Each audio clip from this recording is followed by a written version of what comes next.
Oui, alors ça, c'est la réflexion qu'on peut faire sur l'élection de Macron.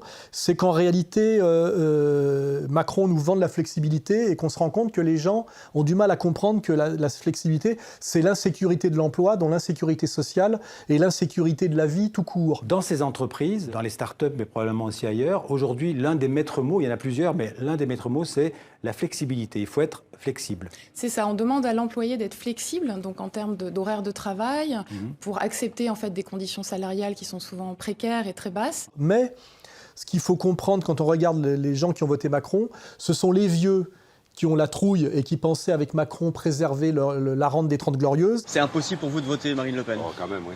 Pourquoi? Je crois que si Marine Le Pen passe, ça risque d'être une catastrophe économique. La sortie de l'euro, c'est une hérésie pour moi. Déjà, les Français ont eu du mal à s'adapter à la nouvelle monnaie. Et du jour au lendemain, on va leur dire on va revenir au franc. Non, non, je ne crois pas.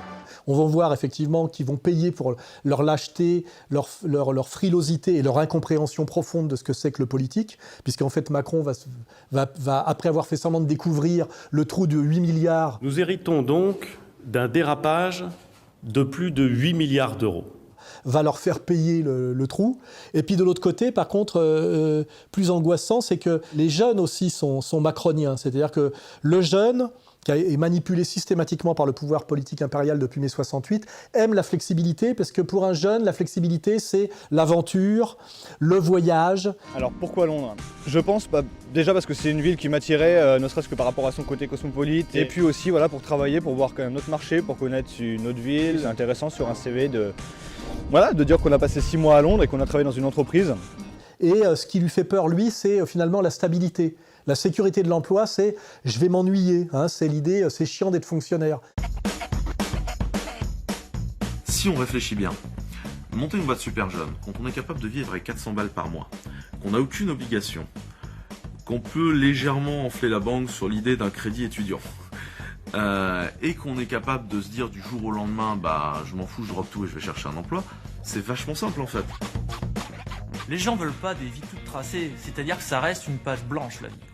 Alors que dès qu'un jeune passe à l'âge adulte, puisque jeune est une classe effectivement qui ne dure pas, arrive vers 30 ans, où il commence à prendre femme et à faire des enfants, là, d'un seul coup, il comprend les dangers et la violence de la flexibilité, et il a envie de se fixer. Puisqu'effectivement, l'homme civilisé est un sédentaire dont la sécurité marche de pair avec la notion de fixation.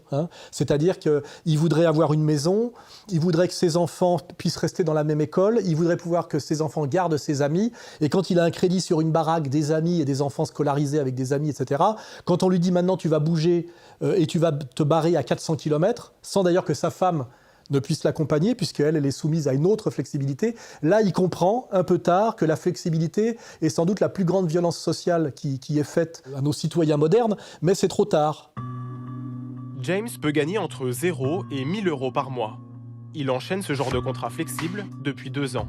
Il nous en montre un. Les conditions sont explicites. L'entreprise fournit du travail quand il y en a. Elle n'est pas obligée de fournir du travail à l'employé et celui-ci n'est pas tenu de l'accepter. Et en annexe, c'est écrit en toutes lettres, l'entreprise exige des salariés flexibles. Sinon, elle arrêtera tout simplement de donner des heures de travail. Et donc aujourd'hui, je dirais la violence économico-sociale Macron passe par la bêtise des vieux, enfin la bêtise et la lâcheté des vieux, et la frivolité et la naïveté des jeunes. Comme on le disait en début d'entretien, c'est un peu le fantasme de la Silicon Valley, c'est ça, c'est cette image de l'entreprise performante, moderne, auquel, si on veut être dans le coup, il faut y être. C'est le nouveau rêve américain, en fait, qui est venu pour nous sauver de la crise et de notre ennui.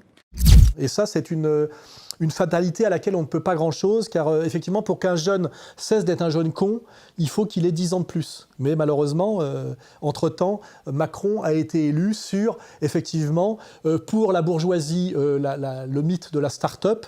Une ancienne gare de marchandises transformée en pépinière d'entreprise pour jeunes talents. À Paris, le président français a inauguré hier Station F, qui se targue d'être le plus grand incubateur de start-up au monde devant la Silicon Valley.